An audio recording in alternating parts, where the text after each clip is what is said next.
دوستو یاد رکھنا، تگڑا اور مضبوط جوان پتہ کون ہوتا ہے؟ جس کی نظریں پوری طرح اس کے کنٹرول میں ہوں۔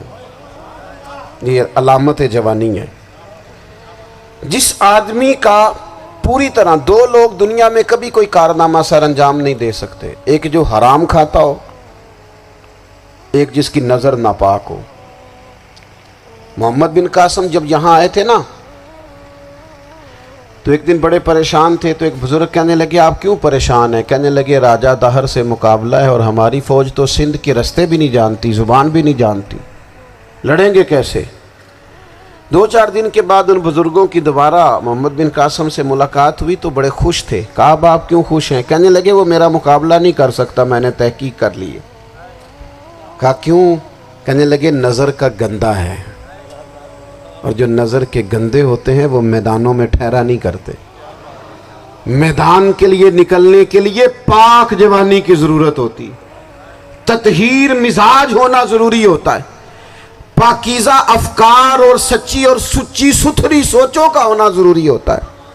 اس لیے فرمایا کہ میرا مقابلہ نہیں کر سکتا۔ حضرت عبداللہ ابن حذافہ کمرے میں تھے، تو وزیر کی بیٹی اندر سجی سنوری پہنچ گئی۔ جیسے ہی آپ نے اس کفر کی چال کو دیکھا تو تیمم کر کے نفل شروع کیے۔ وہ ساری رات بیٹھی رہی، رب کا بندہ ساری رات عبادت کرتا رہا۔ عبادت بڑا سہارا ہے، مصلی بڑا سہارا ہے اللہ کے بندوں۔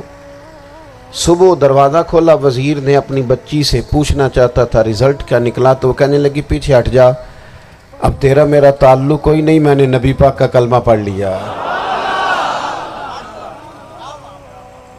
اس نے کہا میں نے بھی زمانہ دیکھا ہے، پر یہ کیا لوگ ہیں، کستوری کے بنے ہوئے، سندل سے دھلے ہوئے، کہ میں ساری رات کمرے میں رہی اور 100 اور 1000 آدمی جس جوان کا مقابلہ نہ کر سکے، اتنا طاقتور جوان کمرے میں رہا اور اس نے نظر اٹھا کے نہ دیکھا۔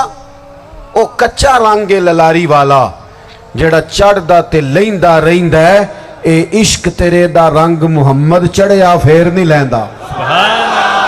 میں کہا ایک دفعہ نظر اٹھا کے نہیں دیکھا، کمال ہو گئی۔ اتنے بڑے لوگ، اتنی بڑی سعادت مندی، فیروز بختی، معاملہ فہمی حد ہو گئی۔ اللہ اکبر۔ دوستو بادشاہ جب پوری طرح ہار گیا نا، اس نے کہا مار دو۔ تیل گرم کیا ایک کڑاہی میں، اور جب آپ کو اس میں ڈالنے لگے تو آپ کی آنکھوں میں آنسو آ گئے۔ بادشاہ کا خیال ہوا شاید نرم ہو گئے ہیں، کہنے لگا روئے کیوں؟ فرمانے لگے سوچتا ہوں جان ہی ایک ہے، کتنا مزہ ہے اس کی راہ میں جان دینے کا، کتنی لذت ہے اس کے نام پر مرنے میں، کتنا لطف ہے۔ جے تو چڑھیا اتے دار بھی نہیں، تے جے تو وکیا عشق بازار بھی نہیں، تے ایڈا سستا سودا پیار بھی نہیں، تے ایڈا سستا لبدا یار بھی نہیں۔ کئی جنگل گانے پیندے نہیں، کئی دوزخ لنگنے پیندے نہیں، جے وہ اس ملوں بھی مل جاوے، ایدوں سستا ہور بپار بھی نہیں۔ تے کچھ سمجھ نہ آوے لوکانوں وہ کادے نال شہید کرے، ڈٹھی یار دے ہاتھ تلوار بھی نہیں، پر او دا خالی جاندہ وار بھی نہیں۔ کہنے لگے ایک جان ہے نا، تو دل کرتا ہے ہزاروں ہوتی تو ایک ایک کر کے محبوب کے نام پہ قربان کرتا، جب میرے پاس ہے ہی ایک، کروں کیا؟ حضرت عبداللہ ابن حذافہ رضی اللہ تعالیٰ عنہ جب روئے اور بادشاہ نے یہ بات سنی، تو بادشاہ اٹھ کے کھڑا ہو گیا، سارے وزیروں مشیروں کو کہنے لگا تم نے کہا تھا نا بندہ ضائع کرنے والا نہیں، یہ بھی ضائع کرنے والا نہیں۔ کہنے لگا میرا ماتھا چومو، تم جیسے لوگوں کو قتل نہیں کرنا چاہیے، آزاد کرنا چاہیے۔ عزیز اپنی زندگی سے نا یہ بہت زیادہ ہرس، ہوس، طمع، اور یہ کسی بات کی بھی ہو، ہرس صرف پیسوں کی نہیں ہوتی ہے، شہرت کی بھی ہوتی ہے، یہ بیماری انسان کو اقتدار کی بھی ہوتی ہے، تعریف کی بھی بیماری ہوتی ہے، یہ سارے نقص ہوتے ہیں لوگوں کو، اور معاذ اللہ بعض جبوں کبوں کے اندر بھی ہوتے ہیں، وہاں بھی پنپتے ہیں۔ اپنی زندگی جب تک اس سادگی میں نہیں لاؤ گے جو رسول پاک نے عطا فرمائی ہے، جب لوگ آسانیوں میں پوری طرح الجھ گئے تو پھر وہ دور ہوئے اور کفر چڑھ گیا۔ دوسری بات، اللہ کے محبوب صلی اللہ تعالی علیہ وسلم کی محبت ہم سے تقاضا کرتی ہے کہ ہم اس مشن کے لیے کام کریں جس مشن کے لیے رسول پاک نے کام فرمایا ہے۔ ہم سارے کام بڑے مضبوطی سے، سوچ سمجھ کے، تدبر سے، حکمت سے، تقاضوں کو مد نظر رکھتے ہوئے کرتے ہیں سارے کام۔ دین کے کام میں ہمارا مزاج نہیں ہوتا، او ہو جائے گا جی، آپ بسم اللہ پڑھیں جی، شروع کریں جی۔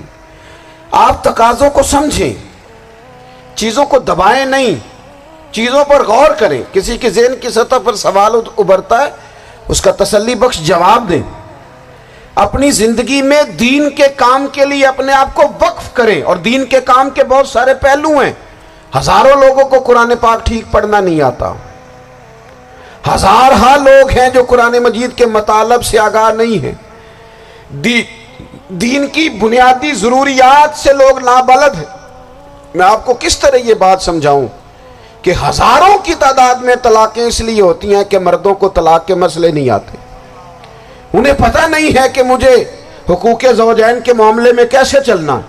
ڈھیر سارے گھروں میں تباہی اس لیے ہے کہ تربیت اولاد کا دینی منہج ہمیں نہیں پتا۔ اپنا حصہ ملائیں دین کے کام میں۔ ایک آدمی کو اگر تو نمازی کرنے میں کامیاب ہو گیا، تیری زندگی بدل گئی۔ وہ دین بیزار لوگ جو ہمارے بیچ بیٹھ کے ہماری نوجوان نسل کو پگڑی اور داڑھی کا نام لے کے بنیادی طور پر دین سے دور کرتے، ایسے نوجوانوں کو دین کا پیغام محبت دے کر دین کے قریب کرنا ہماری ڈیوٹیوں کا حصہ ہے۔ ہمیں ذمہ داری کا احساس کرنا پڑے گا، ہمیں یہ خاص قدم اٹھانا پڑے گا، توجہ دینی پڑے گی۔ مساجد، مدارس، میں آپ سے عرض کروں، اتنی ڈٹ کے مخالفت ہوتی ہے نا مدرسوں کی، اتنی ڈٹ کے۔ میں ادارہ چلاتا ہوں، اس کے چلانے میں جو مشکلات ہیں وہ تو ہم بتا نہیں سکتے آپ کو، اس لیے کہ میری قوم، میرا اس قوم سے تعلق ہے جو نعت خواں امیر کرنا چاہتی ہے، مدرسے نہیں۔ ہاں، نقیب خطیب پیدا کرنا چاہتی ہے، شعر و شاعری کی زندگی کو پروان چڑھانا چاہتی ہے۔ فقط ہمارا ان لوگوں سے تعلق ہے جو لاکھوں کروڑوں روپیہ محافل پہ لگائیں گے، اور قاری صاحب بیچارے اگر مسجد کا کوئی ہونے والا کام کسی وقت بتا دیں گے تو وہ بڑی مشکل آ جائے گی ان کے لیے۔ یہ کیسے ہو سکتا ہے، آپ نے یہ ڈیوٹی بتا دی۔ مدارس، اور جتنا اہم رول دین کو پھیلانے میں مدارس اسلامیہ کا ہے، اتنی زبردست، لوگوں کا خیال ہوتا ہے میری طرح کے لوگ شاید کام کرتے ہیں، ڈیوٹی کرتے ہیں۔ یہ 10-15 لوگ آپ کو نظر آتے ہیں جو آپ کو کہیں میڈیا پر یا ادھر ادھر ڈیوٹی کرتے، مخلص لوگ اپنی جگہ پہ، وہ بھی بڑا ہی کام کر رہے ہیں، جو میڈیا پہ آ کے بھی اخلاص سے اور درد دل سے کو دین کی، ان کی بھی کسی بات کی حوصلہ شکنی نہیں۔ لیکن ہزارہ اساتذہ جو مدارس میں بیٹھ کے پڑھاتے ہیں، جنہوں نے وہ سارے لوگ تیار، آپ سمجھ نہیں سکتے کتنا بڑا کام۔